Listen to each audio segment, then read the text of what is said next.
Ghetto Cowboy, Chapter 19. On the way back to his house, Harp tells me he done just about everything.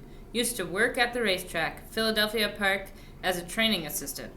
But since he was laid off, he been in janitorial, construction, fast food, newspaper delivery, even dug graves at a cemetery once. He still takes any stable work he can get, but spends most of his time caring for the horses on Chester Avenue.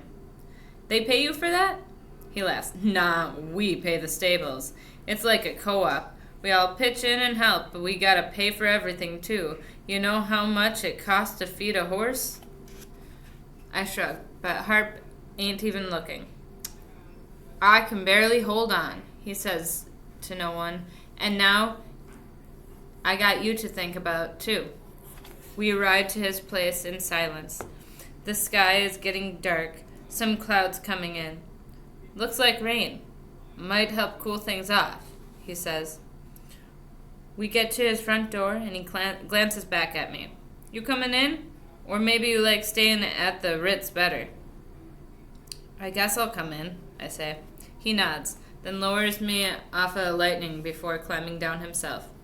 Look, I've been around on this earth a bit, and one thing I know is life ain't fair. You get dealt the hand you get dealt, and you get on with it. So if you want to run away, be my guest. I understand. I was your age once. He sees me smirk. Yeah, go ahead and laugh. All I'm saying is, if you want to stay, we can try and make it work. I nod. We'll see. I take a step, then ask, maybe we can call Mama again? Harper sighs, looks doubtful. Wait a few days. Let things simmer. But don't get your hopes up.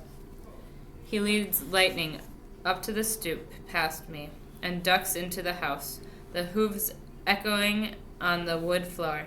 Harper pulls him into the hole in the wall, and I stand in the doorway and think about Mama and what she doing alone in her apartment. Now that I got people all around me, it makes me wonder if she feels all lonely now. Is she sitting by the window, hating on herself for leaving me here? Or maybe she at some club, thinking she got her life back now. I blink. Feel water on me. It's starting to rain. Harper's standing inside looking at me. You just gonna stand there, or are you coming in? I step inside. I want to play you something, he says. I sit down on the one chair in the room. He goes over to a record player sitting on a wood box, digs through a pile of records, and pulls one out. They look like giant black CDs. He puts it on. This horn comes on, loud and strong. Then it settles, and a drum and a bass join in.